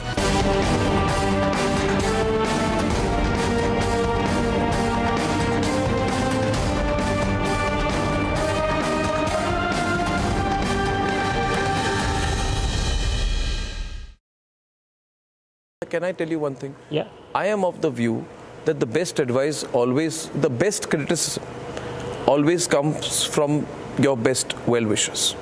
Yeah, sure. It will not come from your enemies. It will come from somebody who wants you to do well, but is angry that you've strayed off the path.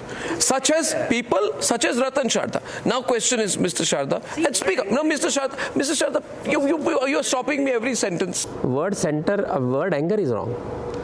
whatever, you can call it disappointment. Now, Yes, now, of course. disappointment. Yes, disappointment. Now you say, Yeah, my ideological parivar, you know, one question in your minds. When my candidate in my constituency, BJP candidate loses by just 2% votes. Correct. And when the 100% polarization of certain communities to one side and 2% voters could not be brought out because of the laziness of the workers, naturally I feel upset.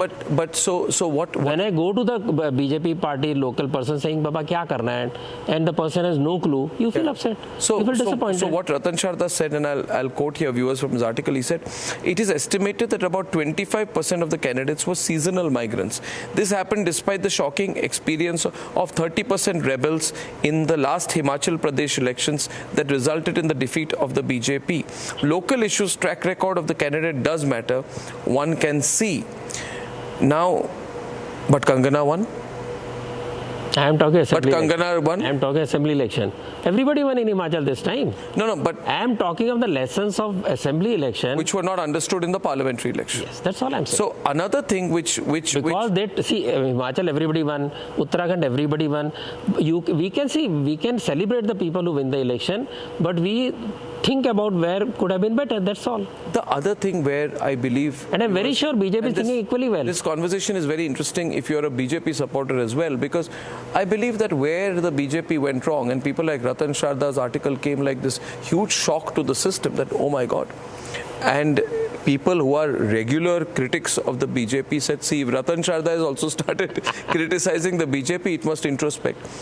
And the critics are unhappy because if BJP listens to my advice, BJP will simply wipe off these people. But that'll be good for the BJP. Yes, definitely. For example, you wrote, Mr. Sharda, that the induction of RSS abusers, you spoke about this. You said the induction of congressmen who had actively promoted the bogey of saffron terror and persecuted Hindus, who called 2611 RSS ki sajish and branded the RSS as a terrorist organization, became BJP leaders without as much of a regret note. Yes. That they had made a mistake. Yes. Or that they were forced by their bosses to speak a lie. This showed the BJP in poor light and hurt RSS sympathizers immensely. Were you talking about Ashok Chavan? No. Who were you talking about?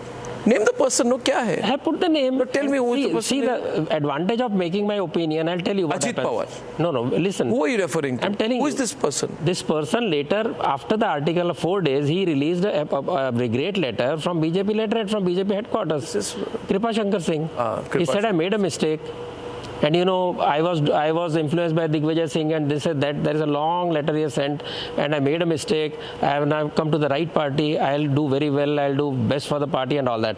So he released the letter. So when you express your opinion, somebody listens. But you thought that was a mistake. It was a terrible mistake, wasn't it? That why do you think the BJP did it? I was also wondering, why did the BJP go all out to get people who he thought was winnable or was adding numbers in individual constituencies? Now, whether he's winnable or not, that would be BJP or adding round report. I wouldn't know. Or adding numbers. It thought it would hurt others. I don't know whether others, but naturally these are the kind of people who lost elections, right? That's why out of 110, 69 lost, out of which Kripa Shankar was one. He apologized now. So if you express your opinion, was getting Ajit Pawar a mistake? What I'm saying was getting Ajit Pawar a mistake? People tell me, I don't tell. What do you think? I said very openly it's a mistake. So what?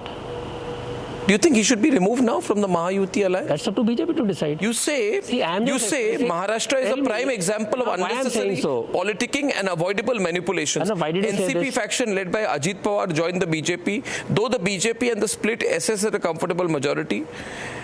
The false ego that only BJP leaders understand real politics and RSS cousins for village bumpkins is smirk-worthy. Now this viewers are very... Now you must expand on this.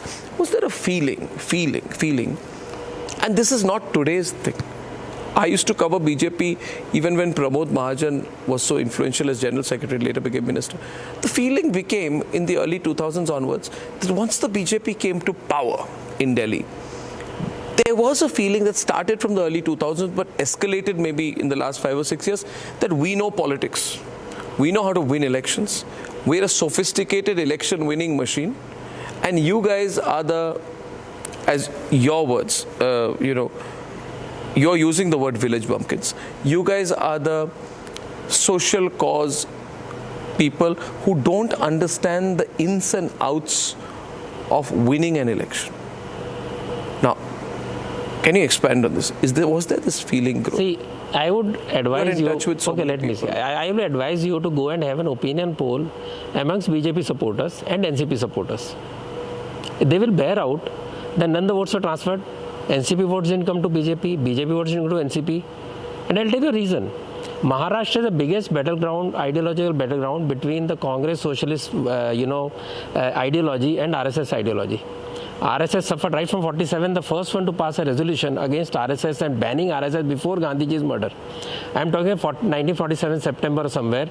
They passed a resolution asking Maharashtra government to ban RSS or they will choose 1942 methods to put them down. And then PG Kher said, Baba, chhod, it's not your job. Don't try to threaten them. Then after that again 48, hundreds of lives lost, I know it's thousands because I don't have records. In Pune, Sangli, Kolhapur belt, because Chitwan Brahmins, RSS people lost huge number of lives, property, jobs, everything. That was next. After that, if you look at the entire, you have been in Mumbai. No RSS, nobody with any even slightest ink of RSS on his shirt will get promoted as chief editor, chief anchor, or in any of the Marathi channels, in any of the Marathi newspapers. They have no chance at all. And this is even right up to now, that's the case. So in that scenario, if there is an effort to mix up the two sides, voters are not accepted. It's not for me. You just take free poll. You can start your poll system itself. That I'm asking you, did the RSS make a mistake by becoming so flexible on the issue of ideology? Where is RSS comes in? Did the BJP pay the price for showing so much ideological flexibility, or rather giving a sense that ideology does not matter? Voters have told them. Who am I to tell? No, but why don't you say it for yourself? I said it in the article. You think the BJP does not support its own people? You also said that Nupur Sharma should be brought back. I expanded on the issue that if you look at the voters, you talk to any voter, you just have a team of people talking to 1,000 BJP voters, NCP voters, you'll find the answer why I'm saying this. They may try to come together again with a common agenda. It's for them to come with a common agenda and fight the election again. It's up to them. It is for up to people to accept or not. I got this feeling. So it is not for me. Since the time that After I picked up the... For BJP, there are huge bets. For NCP, it's a huge, huge risk for the next election, Maharashtra election around the corner. It's for them to think and either convince the voters that we have a clear-cut common agenda to develop Maharashtra, or they decide what to do. Who am I to say? As a voter, not even as an analyst, it is very clear that it's very difficult to get the votes transferred to each other. I'm not even talking any other issue. What you're basically indicating is that the BJP should give up alliances like Ajit Pawar, go back to its ideological core. And you also talk, I get a feeling that there was this disconnect between RSS and BJP, a growing sense that the BJP, though it carried out broadly the ideological motives of the RSS, like 370 and Ram Mandir and Ram Mandir, but core issues. Core issues.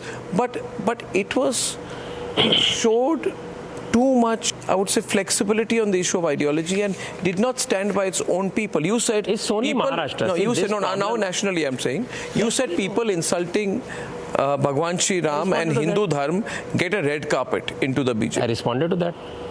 And welcome. But a very young and seasoned good leader like Nupur Sharma is scolded harshly, publicly, and in fact further citing Nupur Sharma's case, and I know that a lot of people feel strongly against the BJP on this. Yesterday, when Sam Pitroda was brought back by the Congress party, the common conversation in social media was that the Congress is getting back Sam Pitroda, who calls South Indians Africans. But the BJP has completely thrown out Nupur Sharma. And not just that, you also say, why Nupur Sharma? You say, is this how you treat your frontliners? How does a worker feel secure in difficult battlefields like West Bengal, Karnataka, Tamil Nadu or Kerala? And you know the case. Today there's been a picture of a BJP Mahila Morcha worker in Bengal who has been stripped and beaten on the streets. And this isn't the kind of national mayhem that there should be on an issue like this. So was this also a feeling that frontliners who are fighting for your ideology are treated like cannon fodder by the BJP, or BJP rather should have been more supportive of them? Only then the party can grow. As far as I know, Nupur Sharma is being given protection. She doesn't want protection. She's been politically marginalized. Yes, politically marginalized. So I'm sure BJP knows it. BJP leadership will, at the right opportunity, bring her out, let her live her life. I'm very sure of that. I just have to keep on reminding. So as a well-wisher of strong opinion people, I just have to keep on reminding that okay, there is a lady who is suffering, the other workers are suffering. So I have a right to remind the leadership that there are people like this. Bengal, of course, certain extent. What do you think? The BJP can be proactive, but beyond a stage in the village level, if they don't have that kind of strong cadre, some leaders have to be stationed in the villages so they can help them out. Can I tell you my information on Bengal? Yeah. My information on Bengal. But they cannot they cannot put governance rules knowing that what are the constitution provisions. I understand. But they have to use whatever provision possible to control the lady. But in RSS pulled back in Bengal, because the BJP leadership was also drawn with people like Shuvendu, who are not your ideological base, and who have come from Trinamool, and the BJP structure is not mature, but does not lean as much on RSS as it should, because Shuvendu wants to create his own political structure in Bengal, whereas actually the Sangh Parivar structure in Bengal is very deep as it is in Assam. Only the difference is in Assam, Himanta Biswa Sarma, being perhaps more mature politically, is leaning on and working more closely with the RSS and hence delivering the results which he has done this time. It proves my point. Which means it proves my point, not yours. It's up to BJP to join hands with RSS and get best management. No, right? But it also proves my point. Let me tell you why. Now, it proves my point. Let me talk of Bengal. That where RSS and BJP don't work together. It is up to the local units. It cannot come from the top. In the top, there is good harmony, good brotherhood, good relations. At the local level, ultimately, local leader has to reach out. Both sides. And there are Samanvay Baitaks which happen every period, every month or quarterly. Did not reach out in Bengal? I'll tell you. As far as RSS is concerned, RSS is the only organization helping the people, the workers down in the village level. Even now I got message, same I got in the 2021, that only RSS, a grassroots, is helping them, filing cases, trying to protect them to whatever extent they can. Yes, to whatever extent they can. RSS, BJP is not helping. I have written messages, I have got oral messages, sir, यही है जो हमारे साथ खड़े हैं, जो हमारे को help कर रहे हैं, हमको ऊपर से help नहीं आ रही, पहुंच नहीं रही, and they have a problem about that. And how BJP can reach out to them at the last end, that is for them to work out, because it's a necessity, it's a must. As RSS local, see, RSS local network is not as good as, let us say, Kerala. In Kerala, if something goes, they come together immediately. The local network is Bengal is much better than it's still new. If you look at the base of RSS, BJP is very, very poor people. Economically, community-wise, they are very poor people from the most marginalized communities. You know that. So naturally, for them to put up that kind of physical resistance is not very easy. That is where role of grassroots level workers come. They are working together. BJP local workers, RSS local workers, they are putting up the fight and protecting their own people. My complaint is why it is not visible from the state level and the center level that we are there. We are standing there, so you can't come after 7 days and take out a procession there, talking to people. No, it's not required to be public. It has to be actually down on the ground. So that's the problem. That's the seriousness of the situation which I am trying to draw. It is, and I am saying that RSS, BJP, cadre at the ground level are working very closely. Let me tell you very clearly, because they come and tell me this, they call me and tell me this, and I have also attended 2021 meetings. I know TMC people who left TMC just because of the violence. One of them was regularly on panels. And I said, "Kahan gaya dada?" Bolta hai ki I feel so bad about this violence of 2021, left the party. So there are good people everywhere. Whatever can be done at the ground level, see, you have seen how police work. You know how TMC goons work. At that level, if whatever can be done is being done. Do you think the BJP also got upset with JP Nadda's comment? Because JP Nadda said in that interview, today we have grown. Today we are very capable. The BJP runs itself. It's true, no. What's wrong? But as I said, context was wrong. In response, you said, let me say it bluntly, The RSS is not a field force of BJP. BJP has its own karyakartas. Yes. And you also felt, and you said, and I quote, the false ego that only BJP leaders understand real politics and RSS cousins are village bumpkins is smirk-worthy. And immediately there were a lot of people who understood what you were trying to say, that the BJP looks down on the RSS as far as running or participating in the electoral process is concerned. But my question is, did in your view JP Nadda go too far by claiming the independence of the BJP from the RSS machinery as far as elections are concerned? Was that the reason, core issue, Mool Mudda, was that the reason that the RSS decided to slightly pull back its efforts in this election and let BJP have a taste of their actual full strength, and say that, okay, you think you can sweep Uttar Pradesh on your own? Okay, you think you can sweep Bengal on your own? Go and try. And therefore, now as a result, after the election, there is no alternative. The BJP leaders are coming back to you, consulting with you, speaking with you, participating with you, which is a good thing. What I said is not in construct of Nadda ji. No, listen to me. Listen to my context. Yeah, sure. I have in touch with BJP leaders. We talk to each other locally. I talk to people at Mumbai level, Maharashtra level, and my own locality level. So, of course, I am talking of a little higher leadership where you express certain concern on certain issues that should be taken care of. So the message goes to the leadership. And that middle level leadership tells me, and it has happened thrice to me in last 10 years, Ratan ji, आप बहुत sensitive हो, सब बढ़िया चल रहा है, सब first class चल रहा है. I am talking to those people. Nadda ji's statement, I have said time and again, what he said is right, context was wrong, place was wrong. Because I have written about the same thing, exact same words, pick up my book, and you will find the same statement I have made. There is nothing wrong in the statement. It's just today's world. You pick up in social media one sentence, you pick up one title, you pick up one part of sentence and say we don't need RSS. And I would say it hit home. Now, as I said, this is the context of my statement. What I have written about country bumpkins, not what Nadda ji said. Nadda ji didn't talk about the wisdom of the RSS people. No, he said we have our own rank and file. I agree with that. But whether the rank and file actually works on the field was exposed this time, because when everything goes fine, you can sit in the social media, put some selfies, make good impression and say, I'm working. But when actually then the chips are down, you find that Congress supported NGOs are spreading fake news across lanes of UP and SC, ST areas, and local worker doesn't realize that is my problem. Does the RSS believe that the BJP is still its only bet or best bet politically? RSS never split its bet. When did it split the bet? There is no bet for RSS. RSS believes BJP is closest to them.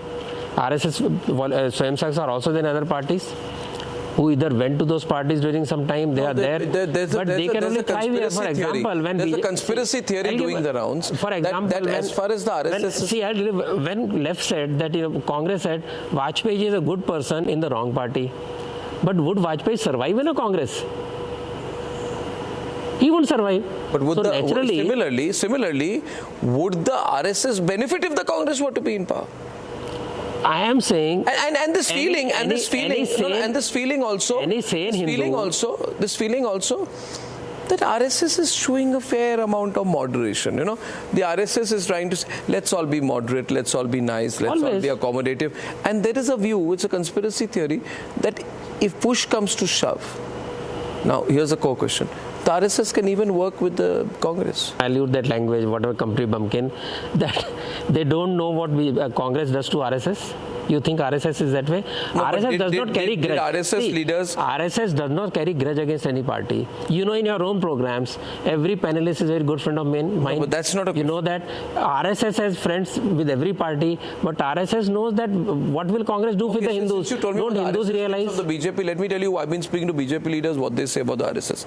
They say that does the RSS not realize that it is its own loss if it gets so angry with the BJP that it will create a situation in which its own social agenda and civilizational agenda will take a back seat. And the BJP leaders believe that the RSS has taken it a bit too far this time. They will cool down. They need to understand that BJP and Congress, RSS and Congress can never work together. It's like RSS and CPM can never work together. But is it true or not that RSS did have meetings with Rajiv Gandhi in 1984. It was that time for Ram Mandir. So what? No, but why did they want to work with the RSS for Ram Mandir? RSS had no enemy. RSS wanted everybody to work for Ram Mandir. There was Advaniji's Rath Yatra, and they talked to Rajiv Gandhi also. They talked to PV Narasimha Rao. So what? So will the RSS have required do business with the Congress? Will the RSS have required do business with the Congress? What is business about it? Business Ram is not business. No, I'm not saying Ram. I'm saying, does the RSS more or less equate the Congress and the BJP as two national parties? See, you are a very acute observer of Indian political scene. Do you think this Congress is the same which was there during Rajiv Gandhi or Indira Gandhi's time? You see no difference that Congress, traditional congressman is no more in Congress. Can I who is controlling the Congress? Can I respond Today, Congress is controlled by ultra-left It's not. People. That is who set the agenda. Congress can put on a mask, 1 minute, to get your support. The Congress can praise RSS. To get your support, the Congress can put on a mask. And the RSS might get influenced by that imagery that the Congress wants to create, because the Congress would benefit, or any opposition party would benefit, of discord between the BJP and the RSS, and therefore that might be the tactic. See, you can say RSS is moderate, RSS is modest, but RSS is the RSS intelligent moderate? enough, Is right? it getting moderated? No, but is RSS, you are saying that RSS is not intelligent enough to understand what's happening in the political field. I think the RSS is very intelligent. Right? So when you say that Congress आपसे अच्छी मीठी बात करेगी, आप कांग्रेस के पीछे लग जाओगे, you think it's possible? Indira Gandhi did not ban Vanvasi Kalanashram Vivekanand Kendra in Northeast during emergency, but did RSS not work to throw Indira Gandhi out? If they were so obliged to Indira Gandhi that, Vivekanand Kendra को काम करने दिया, Vanvasi Kalanashram को ban नहीं किया, then they did not ban ABP. So they would not have seen to it that Indira Gandhi is defeated. When will this after Cold War 77? end, in your view? Huh? When will this RSS BJP There is no Cold War. It is in your mind. It's there. There is no Cold War. See, in a let me put it this way. family, when there is a setback, everybody makes comment. Suppose tomorrow something happens in studio, your wife will tell, why did you do this? Does that make her a Cold War with you? No. Your friend will say, यार अर्नब क्या जरूरत थी greater Noida में जाके बैठ गए सब करने की? No, my wife will not say because we are in it together. But in a family, when there is some problem, they will talk to each other, they will criticize each other, but finally come to a conclusion how they have to work together. No. My question. So your viewers, very important points. Please continue. So they will see to it that whatever setback is there, whatever mistakes were done, they will not be repeated. Ultimately, both agenda is same. Where is the difference in agenda? Where is that? Who wants BJP out of power? Do you know? Everybody knows. Every Hindu knows that Congress is going to do what they are going to do with the Hindus. Is there any doubt? Look at what kind of agenda they have. Look how they polarize voters. Look how they divide Hindu community in the name of caste, in the name of survey, everything. Why will any Hindu fall for it? If RSS decides to join Congress, for example, Hindus will not go with RSS. Hindus have become that much intelligent because of 90 years of work that RSS did, now 100 years now. So if we consider 2014 as the watershed movement, who brought that watershed movement? RSS, 90-year work. From there on, Modi ji took it to new height. That everybody started saying, okay, Hindutva is the right thing and nationalism the right thing. You remember I had so many fights with you when you said, who are you to talk about Hindus? You remember? And from there on, see your journey. So definitely RSS is doing something right when people start saying, okay, they have something to see, and you take my interview today. 10 years later, say, कौन है हिंदू की बात करने वाला, इसको बाहर निकालो. So definitely things have changed. Definitely viewpoints have changed. Definitely more Indians are aware what RSS wants to do in last 100 years to awaken the people's national spirit, to be united, to be disciplined, and look for nation first. That is what I said all the while. So that agenda is on. And that agenda is being carried by BJP. Some technical mistakes are done. Some wrong strategies are used. So a well-wisher like me will speak out, and that will be taken in the right spirit. I can tell you, not one BJP leader has called me saying, तुमको क्या जरूरत है लिखने की? Not one BJP leader. Those who have called me saying, आपने सही बात की, कोई गलत उसका फायदा उठा सकता है. But what is said is, this is something we have to think about it. For a couple of weeks. See, what I had to say, I've already said. Why should I keep on, trying to create an atmosphere as there's some, civil war going on between the two parties, two organizations? It's not true. So what I said had already been said. It is just because you are such a close friend, you insisted, I have come here. I have not done any interview after 2.5 days because what I had to say already said. Why you want to keep on echoing that, multiplying it, trying to score some points as I am trying to, become some kind of Superman? No, I don't want any. See, I did not write it for my ego. I did not write to project myself. I don't need to, I should not. I'm an RSS person after all. So it is just because there are a lot of noise. I went on clarifying certain people. I said it's enough. Why should I keep on talking the same thing again and again? What I've told you, I've told half of it, I've told other people also. Finally, so that is the reason I've kept quiet. There is no underground. I was on many TV channels. It is because in your Delhi, you've got a new production team who doesn't know me. If I were in Mumbai, they would call me every day. But now I come once in a while because that team doesn't know me. I'll only tell you one thing. I hope after today they'll call me. I agree with you on everything. I just disagree with you on what you claimed was my ideological inconsistency, because on issues regarding Hinduism, anti-terrorism, Pakistan, I have been consistent through my career. So I have been a right-winger through my career. I don't flow with the weather or run with the tide. My question to you is... I'll give one example. I'll give one example. Puttur temple. You remember Puttur temple debate when a Muslim IS officer was to lead the procession, right? At that time we had a huge fight because I said, if I don't believe in a particular belief system, I will not lead that particular place. I will not go to church. I will not go to mosque to lead their prayers because I don't believe in that particular religion. And I will lead my prayers. So why should a Muslim lead my prayer in Puttur? And we had a huge fight on that. That was regarding. Okay, now I'll tell you. I'm just saying over a period of time. That is regarding a administrative function. Equally, let me tell you this. My views have never been the same as yours or others regarding Sabarimala. Yes, and way back in my career, we did a story, I did a story way back in 96, 97 on Sabarimala, where the contention was that a woman IS officer of Patinam Titta, who is between the ages that women are not allowed within the Sabarimala campus, should be allowed to oversee the arrangements, and I was on the side that they should be. So when it comes to a balance between gender rights and what is seen to be ancient religious practices, I believe that we should move with the time. So I don't have to be consistent with anyone's view.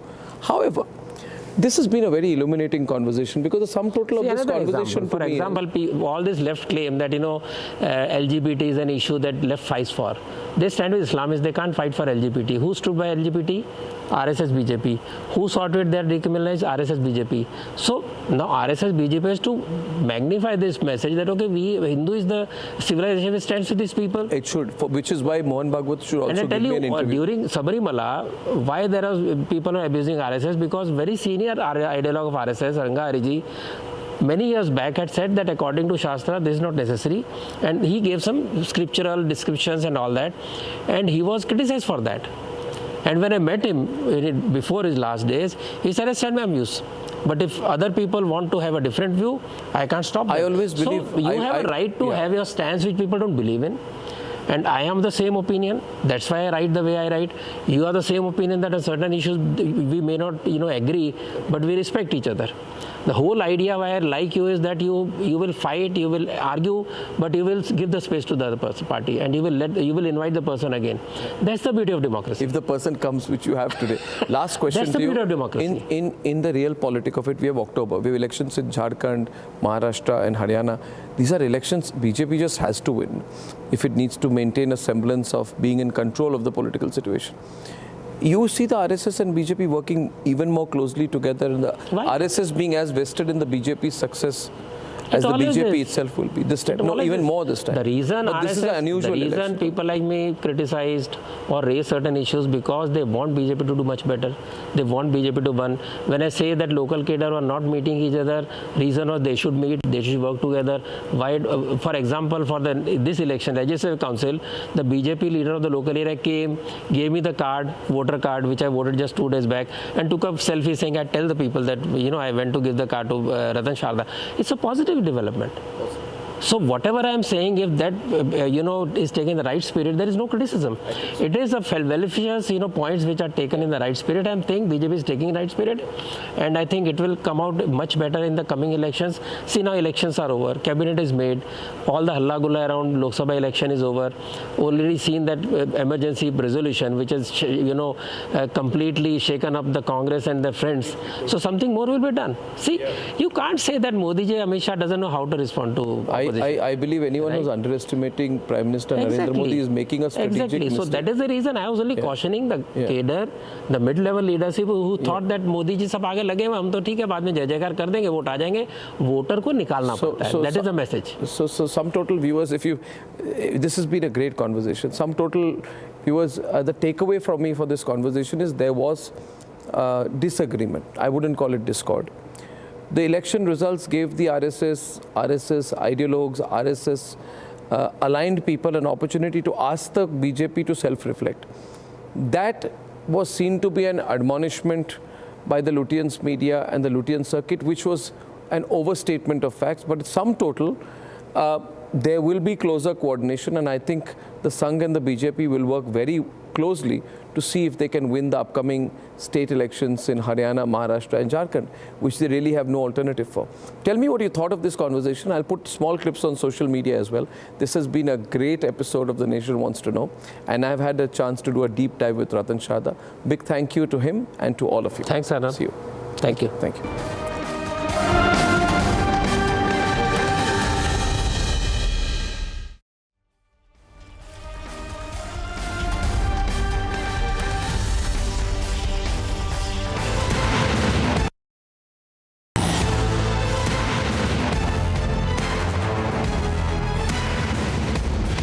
Get ready to witness the best technology extravaganza of the year. The first edition of the Republic Business Emerging Technology Awards has received an overwhelming number of nominations. Dominating the categories are AI and robotics, healthcare, edutech, fintech, banking and finance, and martech. Groundbreaking innovations and revolutionary ideas from the largest digitalized economy in the world.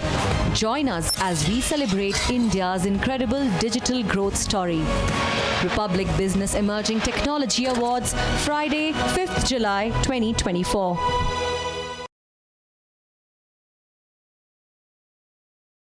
Loan मिलेगा या नहीं ये आपके credit score पे depend करता है। तो आज ही पैसाबाजार.com पर जाइए और अपना क्रेडिट स्कोर चेक कीजिए फ्री में, क्योंकि लोन की जरूरत कभी भी किसी को भी पड़ सकती है। बस एक्टिंग करा लो इनसे। पैसाबाजार.com, क्रेडिट स्कोर चेक, आदत अच्छी है। आज का दिन भारतीय संसद के इतिहास में इतना दागी हो गया है कि प्रतिपक्ष के नेता स्वयं वेल में आए हैं। ऐसा कभी नहीं हुआ है। मैं पीड़ित हूं, मैं अचंभित हूं। भारतीय संसदीय परंपरा इतनी गिर जाएगी कि प्रतिपक्ष के नेता वेल में आए